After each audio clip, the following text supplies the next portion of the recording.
karena beras di rumah penuh dengan kutu. Alhasil aku harus pergi ke Lisung buat nyosoh beras. Halo guys, sampurasun.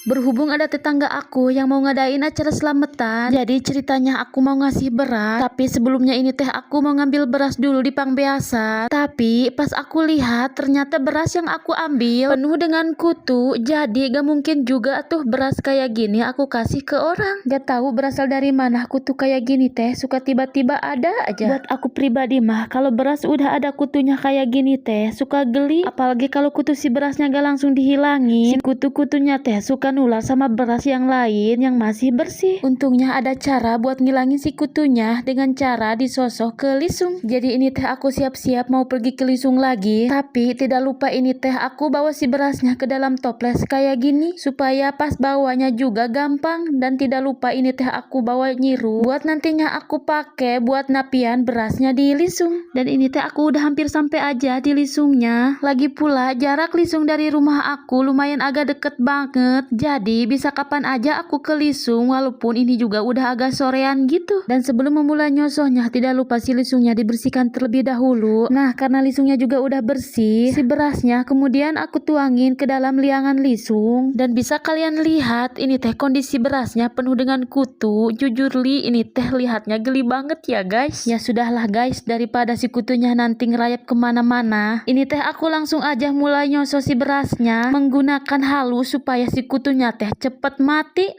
Maaf ya kutu, bukan aku tega padamu, tapi gimana atuh udah kamu mah mengganggu beras aku wae. Karena kalau aku gak membuat kamu mati, nanti si berasnya gak bisa aku makan.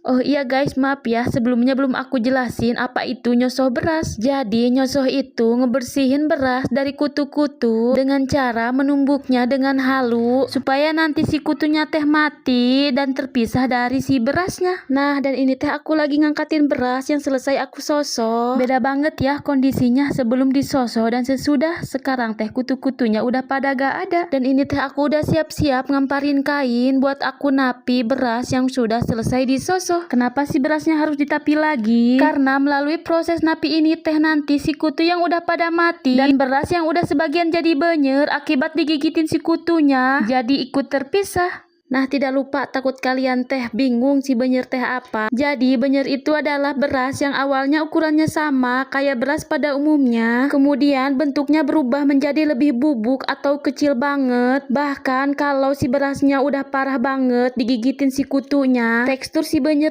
teh bisa kayak tepung. Nah kenapa kalau beras kita udah ada kutunya kita harus cepet-cepet buat ngebersihinnya kembali dengan cara disosok. Karena nyosoh dan napinya